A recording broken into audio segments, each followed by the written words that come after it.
Добар ден на сите. Јас сум Славе Трпевски, директор на Скопскиот катастар. Почитувани, владата предводена од ВМРО ДПМН ги презема најтемелните реформи од областа на катастарот.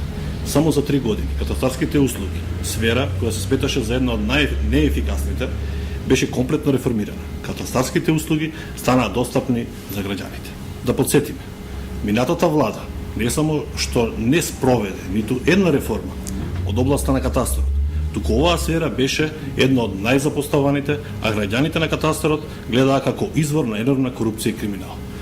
Потврда за успешното спроведување на реформите во катастарот е тоа што македонскиот проект за катастар на недвижности и регистрација на правата на недвижности е единствена институција од областа на катастарот која што ја доби наградата од Светска банка, која се вика подобрување на животот на луѓето во Европа и Централна Азија.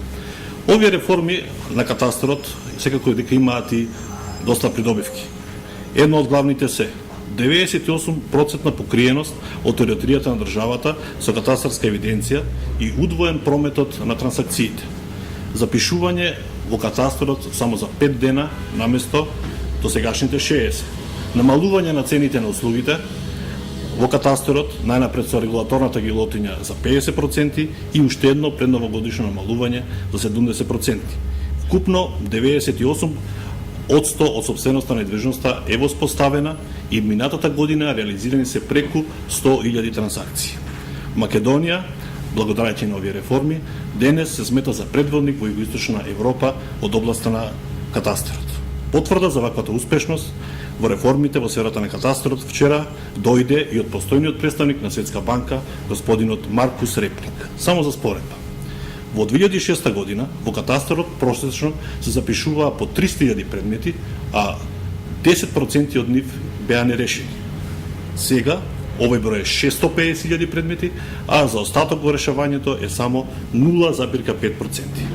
Една од следните реформи кои што следат во катастарот е уведувањето на електронскиот катастар, кој во Скопскиот катастар е во завршна фаза и до крајот на годинава очекуваме да го пуштиме, додека на територијата на целата Македонија ќе биде воспоставен во 2011 година. Секако оваа година не чека уште еден значаен проект, а тоа е дигитализација на катастарот. Овој проект се очекува да започне во септември 2010 година, и треба да трае во наредните 3 години. Почитување, од подобрувањето на квалитетот и зголемувањето на достапноста на катастарските услуги, непосредна корист имаат граѓаните на Република Македонија. Доближувањето до граѓаните на институцијата катастар е една од основните придобивки и задача на катастарот. Секако, ова не е се што катастарот може да даде, може уште повеќе.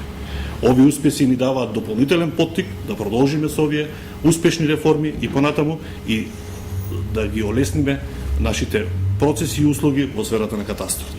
ВМРО ДПМН ќе продолжи во работа на насока на подобрувањето на животот на граѓаните и задоволувањето на нивните потреби од областа на катастарот. Повелете за прашање. Имаме проблеми во Сарај. Добро. Така. Имавме со стари катастарски броеви. Сега како се довршаа нови мерења, сега ништо не се покапа што имате лист. Значи вака, реформата баш за сега што зборев пред малце, од Светска банка беше воспоставување на катастар на недвижности. Претходно имаше поседелни листови, сега има имотни листови. Секако во таа реформа броевите на катастарските парцели се менуваат. Таа реформа значи излегување на лице место, повторно и мерење на платоците. Сега. Тоа ќе биде трошок на индивидуални лица? Не, тоа е трошок на катастарот.